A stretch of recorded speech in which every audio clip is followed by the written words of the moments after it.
Hello everyone, thank you for the time that you given to me. Today I want to tell you about the introduction to biology cell and biology. But before that, let me introduce myself. My name is Lena Resti Johannes and I'm from PPN Grade A. Baik, halo semuanya, selamat pagi. Terima kasih atas kesempatan diberikan kepada saya. Saya akan menjelaskan kepada Anda semua tentang pengantar biologi sel dan juga biologi. Tapi sebelumnya perkenalkan, nama saya Lena Resti Johannes, saya dari PPNA. Okay, now I want to tell about the basic concept of biology. The first is about the meaning of biology. The word biology is derived from words bios or life or living organism and logos or study, and is defined as the science of life or living things in all its forms and phenomena. Baik, pertama-tama saya akan menjelaskan tentang konsep dasar biologi. Yang pertama, pengertian. Biologi berasal dari kata bios atau kehidupan atau makhluk hidup dan logos yang berarti ilmu. Sehingga biologi adalah ilmu pengetahuan yang mempelajari seluk-beluk tentang kehidupan dan segala permasalahannya. The next, I want to tell about the characteristic of living things. There are several characteristics of living things. The first is body structure. Every living thing has a specific body structure which is adapted to its life activities and has a certain size. All living things are composed of cells. Example, fish have a specific body structure or have fins suitable for swimming activities. Baik, selanjutnya saya akan menjelaskan tentang karakteristik makhluk hidup. Yang pertama, mengenai susunan tubuh. Setiap makhluk hidup mempunyai susunan atau struktur tubuh spesifik yang disesuaikan dengan aktivitas hidupnya dan mempunyai ukuran tertentu. Semua makhluk hidup disusun oleh sel. Contohnya, ikan mempunyai susunan tubuh yang spesifik atau memiliki sirip sesuai untuk aktivitas berenang. The second is adaptation. Is a specific body structure of behavior according to the environment. Example, the frog has a long tongue with a forward and forked base, suitable for catching prey. Yang kedua adalah adaptasi, merupakan susunan tubuh spesifik dari tingkah laku sesuai dengan lingkungan. Contohnya, katak mempunyai lidah yang panjang dengan pangkal di depan dan bercabang yang cocok untuk menangkap mangsa. The next is metabolism. Is a change in chemical reagents and the accompanying energy change. There are two kinds of metabolism, namely anabolism, for example photosynthesis, and catabolism, for example respiration. Yang berikut adalah metabolisme, merupakan perubahan reaksi kimia beserta perubahan energi yang menyertainya. Ada dua macam metabolisme, yaitu anabolisme, contohnya berfotosintesa, dan katabolisme, contohnya respirasi. The next is nutrition. Living things need food to obtain energy, for growth, to replace the mate part. Example, humans grow plants and animals as a source of food. Yang berikut adalah nutrisi. Makhluk hidup butuh makanan untuk memperoleh energi, untuk pertumbuhan dan mengganti bagian-bagian yang rusak. Contohnya, manusia menanam tumbuhan dan hewan sebagai sumber makanannya. The next is transportation.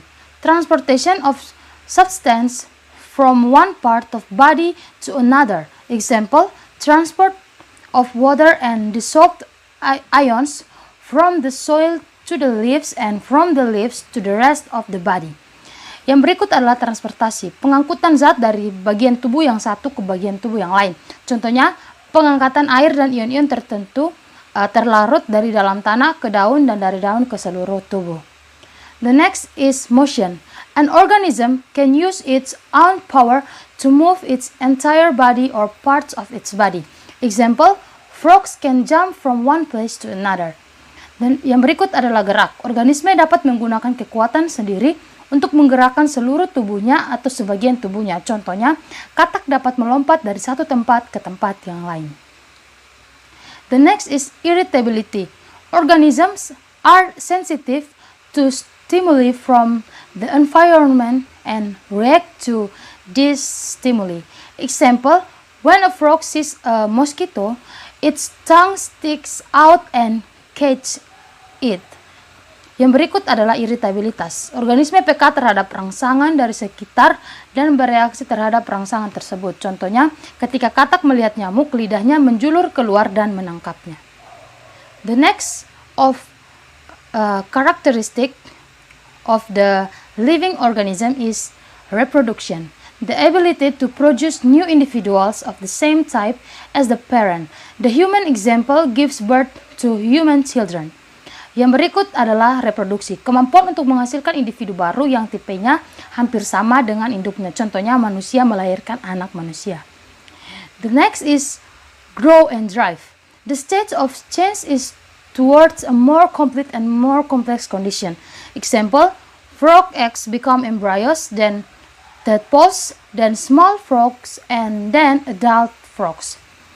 Yang berikut adalah tumbuh dan berkembang. Tahap perubahan ke arah kondisi yang lebih lengkap dan lebih kompleks. Contohnya, telur katak menjadi embrio, kemudian menjadi berudu, selanjutnya menjadi katak kecil dan menjadi katak dewasa. And the last is have genes. Each organism has an inheritance unit that passes traits to its offspring. Example, genes regulate skin color, talent, and so on. Yang terakhir adalah memiliki gen. Setiap organisme memiliki satu unit pewaris sifat yang mewariskan sifat keturunannya. Contoh, gen yang mengatur warna kulit, bakat, dan lain-lain. Okay, the next, I want to tell about the organization of life. The first is molecules or genes. Molecules or genes are atoms that bind to form molecules. The structure and function of molecules make up the components that make up the cells.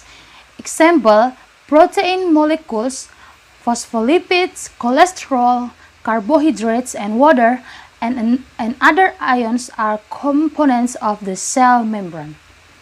Baik, selanjutnya saya akan menjelaskan tentang organisasi kehidupan. Yang pertama, molekul atau gen. Merupakan atom-atom yang berikatan membentuk molekul. Struktur dan fungsi molekul menyusun komponen-komponen pembentuk sel. Contohnya, molekul-molekul protein, fosfolipid, kolesterol, karbohidrat, air, dan ion-ion lain merupakan komponen penyusun membran sel. The second is cell. Cell is the smallest unit of life. Unicellular living things such as protozoa, bacteria, and algae carry out metabolism in a cell. Multicellular living things such as plants and animals are composed of various cells that have different forms and functions. Example, nerve cells. Yang kedua adalah sel. Sel merupakan unit kehidupan yang terkecil. Makhluk hidup uniseluler seperti protozoa, bakteri, dan alga melangsungkan metabolisme di dalam sebuah sel.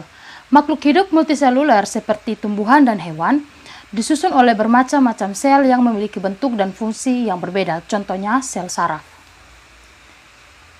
And the next is tissue. A collection of several cells that have the same shape, structure, and function is called tissue. This collection of cells works together to carry out their duties according to their function. For example, a neural tissue that has the function of conferring and responding to stimuli from receptors to effectors. The study of tissue is called histology. Yang berikut adalah jaringan, kumpulan dari beberapa sel yang memiliki bentuk, susunan, dan fungsi yang sama disebut jaringan. Kumpulan sel ini bekerja sama menjalankan tugasnya sesuai dengan fungsinya. Contohnya, jaringan saraf yang berfungsi menyampaikan dan menanggapi rangsangan dari reseptor ke efektor. Ilmu yang mempelajari tentang jaringan disebut histologi. The next is organ. An organ is a collection of several different tissues and performs the same function. For example, skin organs are formed by several different tissues such as epithelial tissue, muscle tissue, blood tissue, and nerve tissue. The entire tissue works together to carry out its functions such as protecting the body. Yang berikut adalah organ. Organ adalah kumpulan dari beberapa jaringan yang berbeda dan menjalankan fungsi yang sama. Contohnya, organ kulit terbentuk oleh beberapa jaringan yang berbeda, seperti jaringan epitel, jaringan otot, jaringan darah, dan jaringan saraf. Keseluruhan jaringan tersebut bekerja sama menjalankan fungsinya seperti melindungi tubuh. The next is an organ system. Is a collection of several organs that work together to perform certain functions. Example, the human circulatory system, which consists of the heart and blood vessels throughout the body. Yang berikut adalah sistem organ. Kumpulan dari beberapa organ yang bekerja sama untuk melakukan fungsi tertentu. Contoh, sistem peredaran darah manusia yang terdiri dari jantung, pembuluh darah, dan keseluruhan tubuh. The next is individual. Individual is a single organism composed of a collection of organ systems. The existence of various organ systems with different function makes an individual able to carry out his life well. Yang berikut adalah individu, merupakan organisme tunggal yang tersusun dari kumpulan sistem organ.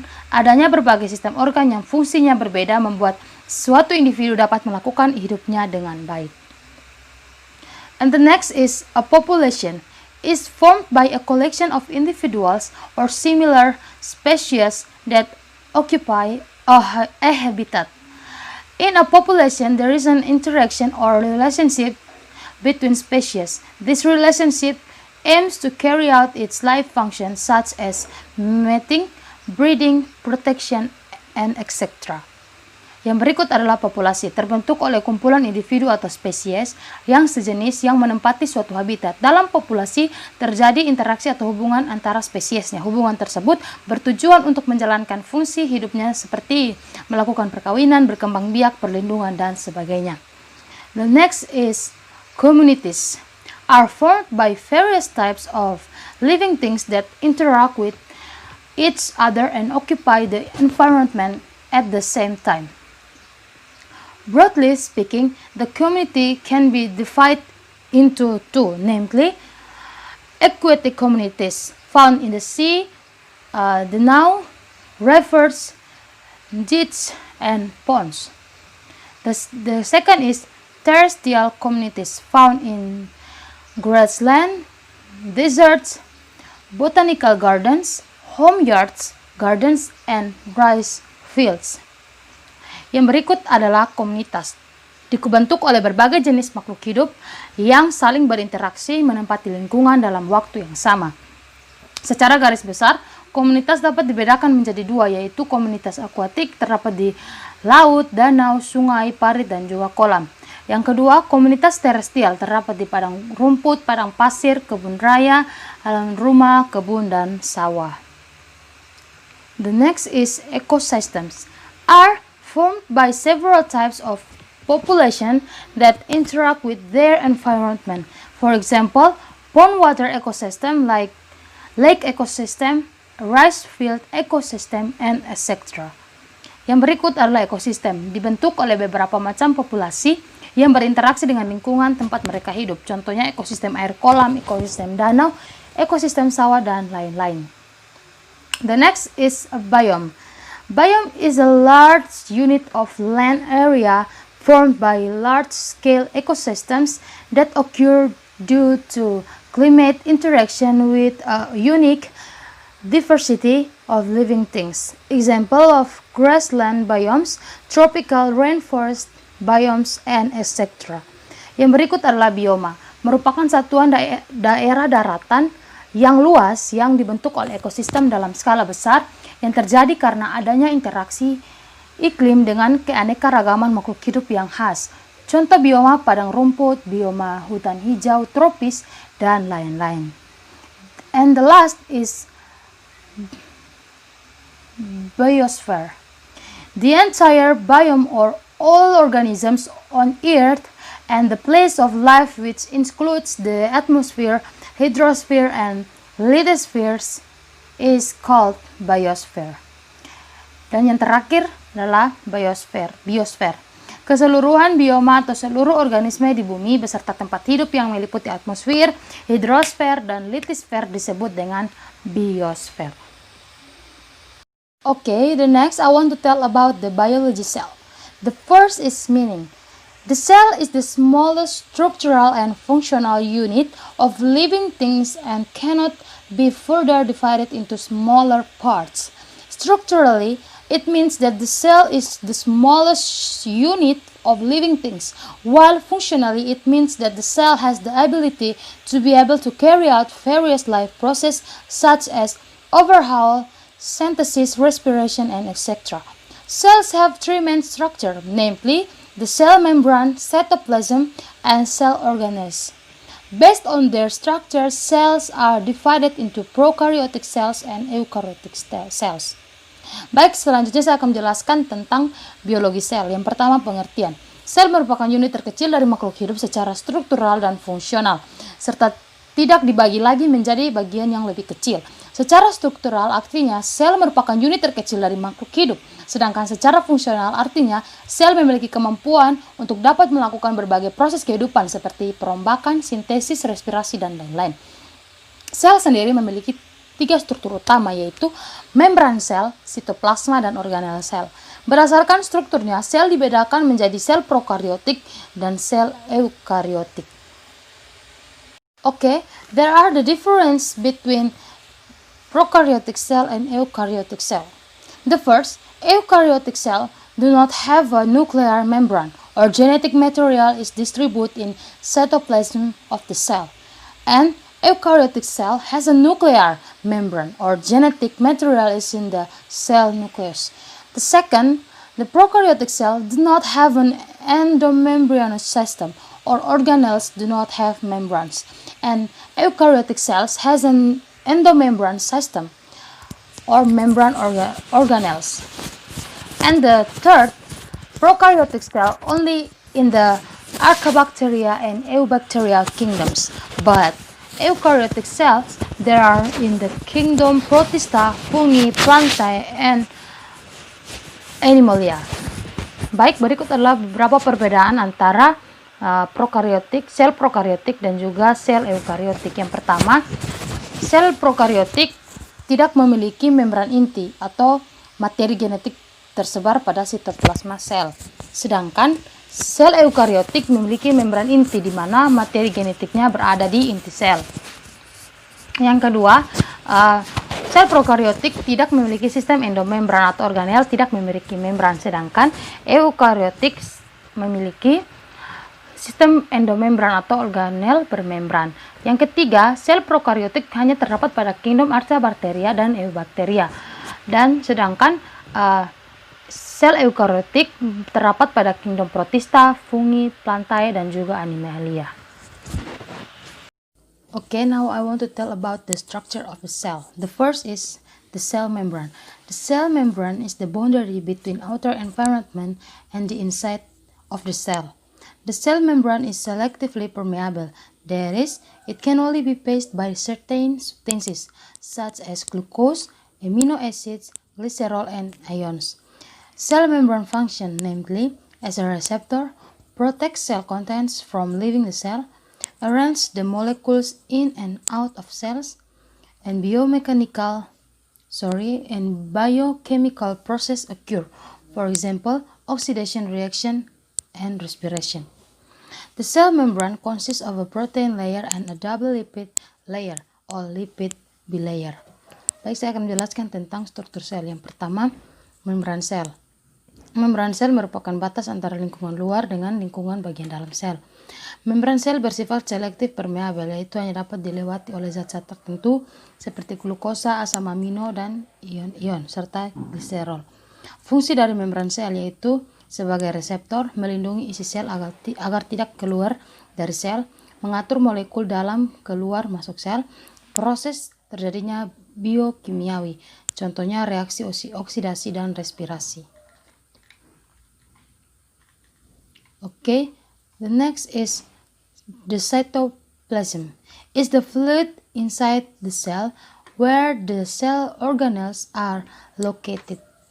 The main components of cytoplasm are gel-like liquid or cytosol, substance deposits in the cytoplasm, the cell organelles, and the last is composed of three types of fibers, namely microfilaments, microtubules, and intermedia filaments.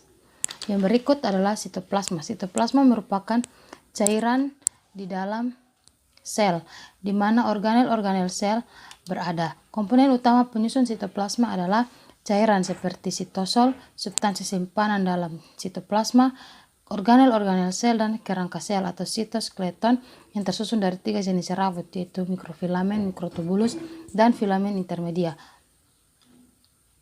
The next is cell organelles. The first part of cell organelles is cell nucleus. The nucleus plays a role in controlling cell activity. The largest organelle in the cell is about 10 μm in diameter. Is located in the center of the cell and is round or oval in shape. Based on the number of nuclei, cells can be divided into mononucleate or single nucleated cell, for example, plant cells and animal cells, and binucleate cells or double nucleus, and the last is multinuclear cells or many nuclei, for example, Eukarya and several types of fungi. Nucleus function, namely the nuclear membrane or nuclear membrane function to separate the nucleoplasm and cytoplasm. Nucleoplasm is the core fluid that is transparent and semi-solid or thick, and the last is nucleolus or child nucleus is composed of phosphoprotein, orthophosphat, DNA, and enzymes. Baik, yang berikut adalah organel-organel sel. Beberapa bagian dari organel sel. Yang pertama, nukleus. Nukleus berperan sebagai pengendali kegiatan sel. Organel terbesar dalam sel yang memiliki diameter sekitar 10 mm, terletak di tengah sel dan berbentuk bulat atau oval. Berdasarkan jumlah nukleus, sel dapat dibedakan menjadi yang pertama, sel mononukleat atau berinti tunggal, contohnya sel tumbuhan dan sel hewan. Sel binukleat atau inti ganda, dan yang ketiga sel multinuklear atau inti banyak, contohnya Eukarya dan beberapa jenis jamur. Fungsi nukleus yaitu membran nukleus atau selaput inti berfungsi memisahkan nukleoplasma dan sitoplasma. Yang kedua, nukleoplasma merupakan cairan inti yang bersifat transparan dan semi-solid atau kental. Dan yang ketiga, nukleolus atau anak inti tersusun atas fosfoprotein, orthosfat, DNA, dan enzim. The second is endoplasmic reticulum. The reticulum comes from the word reticular, which means woven thread or mesh. It lies rotating in the cytoplasm or endoplasm, so that the endoplasmic reticulum is a thread or net that surrounds the cytoplasm. Based on the presence of ribosomes, the endoplasmic reticulum can be divided into endoplasmic reticulum, the surface covered by ribosomes, and endoplasmic reticulum smooth, the surface is not covered by ribosomes. Endoplasmic reticulum functions are: in the raw endoplasmic reticulum and smooth endoplasmic reticulum functions to synthesize fat and cholesterol, transport molecules from one part to the cell to another, and the raw endoplasmic reticulum functions to accommodate proteins synthesized by ribosomes to be distributed to the Golgi apparatus. Yang kedua, retikulum endoplasma. Retikulum endoplasma berasal dari kata retikular yang artinya benang, anyaman benang atau jala. Letaknya memutar dalam sitoplasma endoplasma, sehingga retikulum endoplasma merupakan benang atau jala yang mengelilingi sitoplasma. Berdasarkan keberadaan ribosomnya, retikulum endoplasma dibedakan menjadi retikulum endoplasma kasar dengan permukaan diselumuhi oleh ribosom, retikulum endoplasma halus dengan permukaannya tidak diselumuhi oleh ribosom. Fungsi retikulum endoplasma yang pertama, Pada retikulum endoplasma kasar dan retikulum endoplasma halus berfungsi untuk mensintesis lemak dan kolesterol, transportasi molekul-molekul dari bagian sel yang satu ke bagian sel yang lain. Pada yang kedua, pada retikulum endoplasma kasar berfungsi untuk menampung protein yang disintesis oleh ribosom untuk disalurkan ke badan Golgi. The next is ribosome. Ribosomes are the smallest organelles in the cytoplasm. There are two subunits that make up the ribosome, namely the small subunit and the large subunit. Ribosomes are synthesized in the nucleus and function for protein synthesis. Yang berikut adalah ribosom. Ribosom merupakan organel terkecil dalam sitoplasma. Terdapat dua subunit yang menyusun ribosom, yaitu subunit kecil dan subunit besar. Ribosom disintesis dalam nukleus dan berfungsi untuk sintesis protein. The next is the Golgi complex, is a secretory organelle. The Golgi complex has function including polysaccharide secretion site, form glycoproteins to be carried out of cells, form the plasma membrane, forms a secretion bag as a wrapper for substances to be released by cells, forms a chromosome in sperm, yolk in egg cell, and lysosome. Almost all plant and animal cells have a Golgi complex, but in plant cells, this organ is called a dictyosome. Berikut adalah badan Golgi. Kompleks Golgi merupakan organel sekretori. Kompleks Golgi memiliki fungsi diantaranya untuk tempat sekresi polisakarida, membentuk glikoprotein untuk dibawa ke luar sel, membentuk membran plasma, membentuk kantong sekresi sebagai pembungkus zat yang akan dikeluarkan sel, membentuk akrosom pada sperma, kuning telur pada sel telur, dan lisosom. Hampir semua sel tumbuhan dan hewan memiliki kompleks Golgi, namun pada sel tumbuhan organel ini disebut dictyosome. Next is the lysosome. Is a membrane in the form of a small bag with a diameter of 0.05 to 1.5 mm, which contains hydrolytic enzymes or lysozyme. The function of lysosomes, namely to carry out intracellular digestion, autophagy, exocytosis, autolysis, and destroy carcinogenic compounds. Yang berikut adalah lisosom, adalah membran berupa kantong kecil dengan diameter berkisar 0,05 sampai 1,5 mm yang berisi enzim hidrolitik atau lisozim. Fungsi lisosom yaitu untuk melakukan pencernaan intrasel, autofagi, exositosis, autolisis, dan menghancurkan senyawa karsinogenik. Next is the microbody. Has a shape that resembles a lysosome, slightly round with a diameter of 0.3 to 1.5 mm, which contains the enzymes catalase and oxidase. There are two types of microbodies, namely peroxisomes and glioxysomes. Peroxisomes are found in animal cells, fungi, and leaves of higher plants. The function of peroxisomes, which helps in like abortion and respiration, protects cells from H2O2, and plays a role in the conversion of fat into carbohydrates. Glioxysome function, which plays a role in the metabolism of fatty acids at the site of glyoxylate cycle. Yang berikut adalah badan mikro. Badan mikro memiliki bentuk yang menyerupai lisosom, agak bulat dengan diameter 0,3 sampai 1,5 mm yang di dalamnya berisi enzim katalase dan oksidase. Terdapat dua jenis badan mikro, yaitu peroksisom dan glioksisom.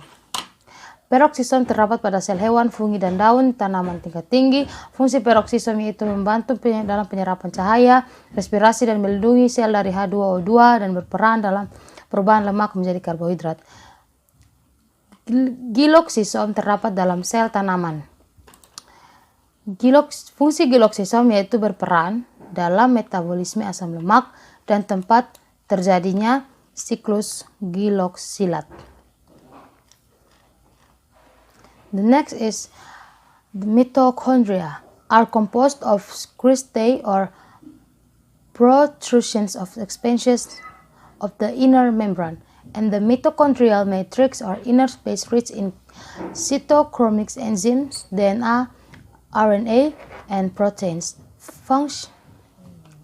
Mitochondria function namely for food oxidation, cellular respiration, dehydrogenation, oxidative phosphorylation, and electron transfer systems.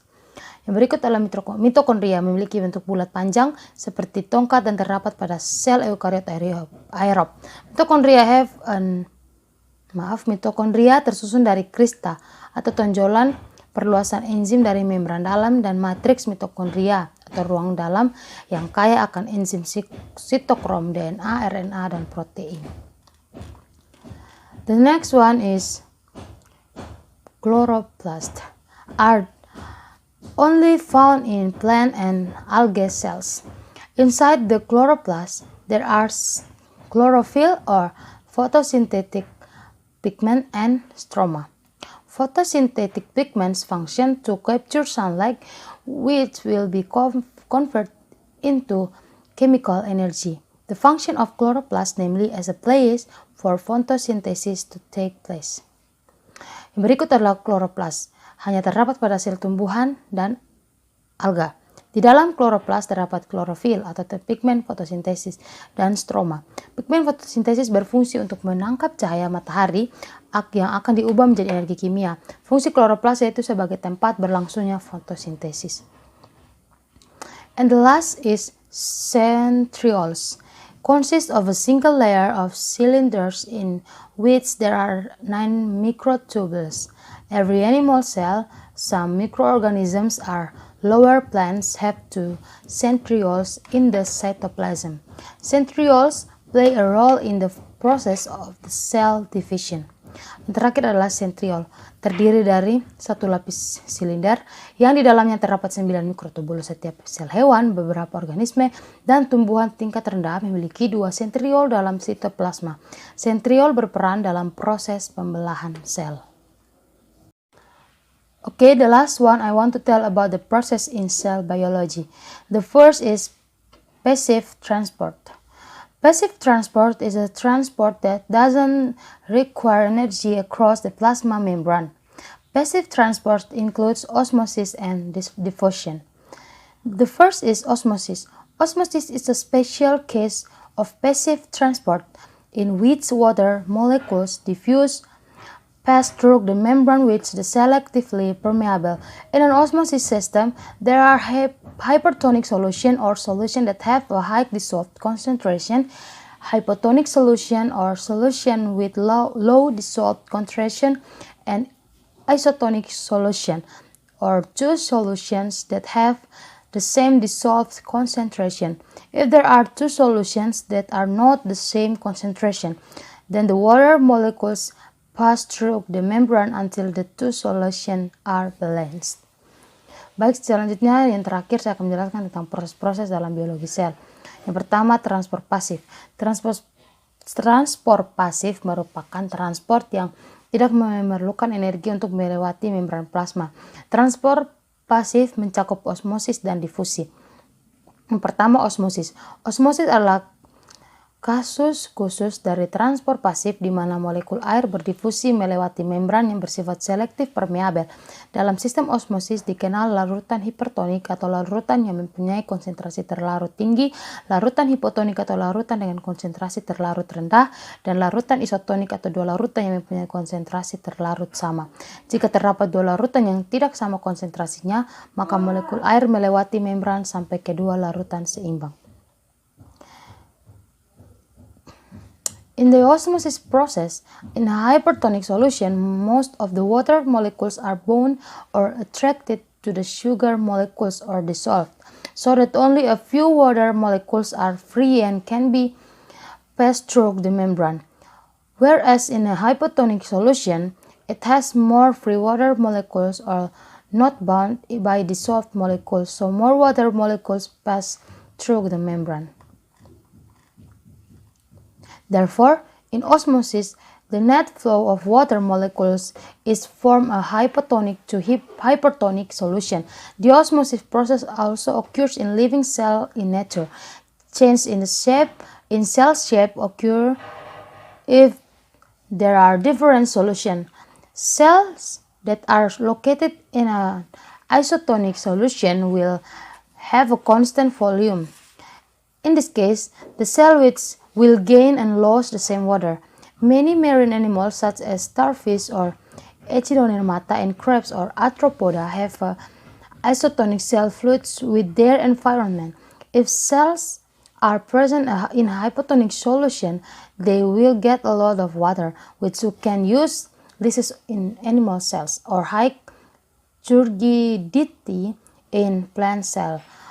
Conversely, in a cell in hypertonic solution, the cell loses a lot of water molecules, so that the cell becomes small and can cause death. In animals, to be able to survive in a hypo or hypertonic environment, it is necessary to regulate the water balance, namely in the osmoregulation process. An example of an osmosis event is seawater, which even though it has various types of solutes, its water molecules will still move to a solution of sugar which has a very high concentration. Dalam proses osmosis pada larutan hipertonik, sebagian besar molekul air terikat atau tertarik ke molekul gula atau terlarut, sehingga hanya sedikit molekul air yang bebas dan bisa melewati membran. Sedangkan larutan hipotonik memiliki lebih banyak molekul air yang bebas atau tidak terikat oleh molekul terlarut, sehingga lebih banyak molekul air yang melewati membran. Oleh sebab itu, dalam osmosis, aliran neto molekul air adalah dari larutan hipotonik ke hipertonik. Proses osmosis juga terjadi pada sel hidup di alam. Perubahan bentuk sel terjadi jika terdapat pada larutan yang berbeda. Sel yang terletak pada larutan itu isotonik, maka volumenya akan konstan. Dalam hal ini, sel akan mendapat dan kehilangan air yang sama. Banyak hewan laut seperti binatang laut Echinodermata, bintang laut Echinodermata, dan kepiting atau arthropoda, cairan selnya bersifat isotonik dengan lingkungannya. Jika sel terdapat pada larutan yang hipotonik, maka sel tersebut akan mendapatkan banyak air, sehingga bisa menyebabkan lisis atau pada sel hewan, atau turgiditas tinggi atau pada sel tumbuhan. Sebaliknya, jika sel berada pada larutan hipertonik, maka sel banyak kehilangan molekular air, sehingga sel menjadi kecil dan dapat menyebabkan kematian. Pada hewan, untuk bisa bertahan dalam lingkungan yang hipo atau hipertonik, maka diperlukan pengaturan keseimbangan air, yaitu dalam proses osmoregulasi. Contoh peristiwa osmosis adalah air laut yang meskipun memiliki beragam jenis zat terlarut, molekul airnya tetap akan bergerak ke larutan gula yang konsentrasinya tinggi. The second is diffusion. Diffusion is the flow or movement of a substance in solvent from the high concentration part to the low concentration part. The difference in concentration that exists in the two solutions is called a concentration gradient. Diffusion will continue until all particles are evenly distributed or reach a state of equilibrium in which molecular displacement occurs, although there is no difference in concentration. A simple example is giving sugar to plain tea liquid. Gradually the liquid becomes sweet. Another example is water vapor from a kettle diffusing in air. The most common diffusion is molecular diffusion. This diffusion occurs when displacement of a stationary molecule is formed of solid or fluid. There are several factors that affect the diffusion rate, namely particle size, membrane thickness, area of an area, distance, and temperature. Baik, yang berikut adalah difusi. Difusi adalah peristiwa mengalirnya atau perpindahannya suatu zat dalam pelarut dari bagian berkonsentrasi tinggi ke bagian yang berkonsentrasi rendah. Perbedaan konsentrasi yang ada pada dua larutan disebut gradien konsentrasi. Difusi akan terjadi hingga seluruh partikel tersebar luar secara merata atau mencapai keadaan kesetimbangan di mana perpindahan molekul tetap terjadi walaupun tidak ada perbedaan konsentrasi. Contoh yang sederhana adalah pemberian gula pada cairan teh tawar. Lambat laun cairan menjadi manis. Contoh lain adalah uap air dari cerek yang berdifusi dalam udara. Difusi yang paling sering terjadi adalah difusi molekuler. Difusi ini terjadi jika terbentuk perpindahan dari sebuah lapisan atau layar molekul yang diam dari solid atau fluida. Ada beberapa faktor yang mempengaruhi kecepatan difusi, yaitu ukuran partikel, ketebalan membran, luas suatu area, jarak, dan juga suhu. The last one is an active transport. It's the movement or transfer that use energy to extract and enter ions and molecules through the membrane. Cells that are permeable with the aim of maintaining the balance of small molecules in the cell. Active transport is influenced by electric charges inside and outside the cell, where this electric charge is determined by sodium ions, potassium ions, and chlorine ions. The entry and the exit of Na plus and K plus ions is regulated by the sodium-potassium pump. Active transport can stop if cells are cold, poisoned, or running out of energy. Active transport requires transport molecules in the form of integral proteins on the membrane, where in this molecule there is a binding site.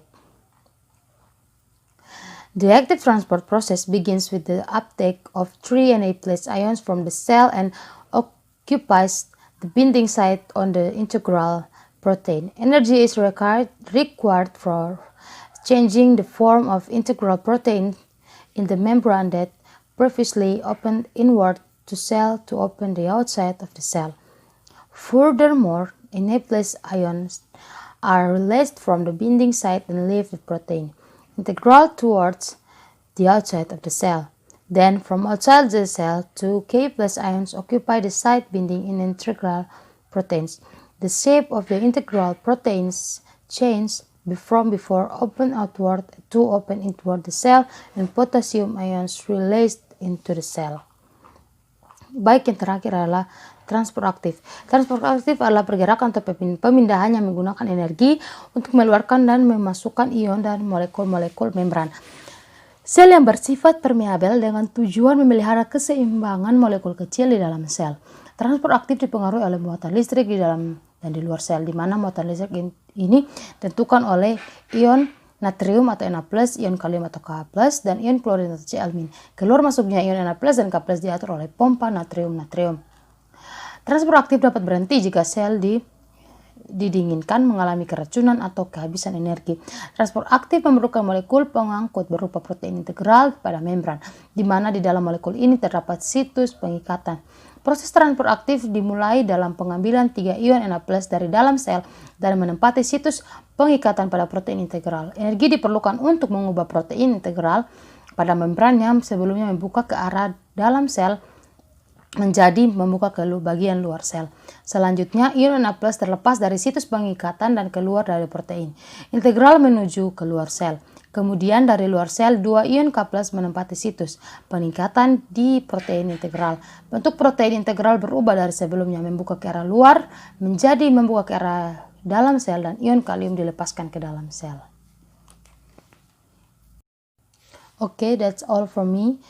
Apologize if there a mistake when I present my work. Thank you for your attention. Baik, sekian dari saya. Mohon maaf jika ada kesalahan selama presentasi saya.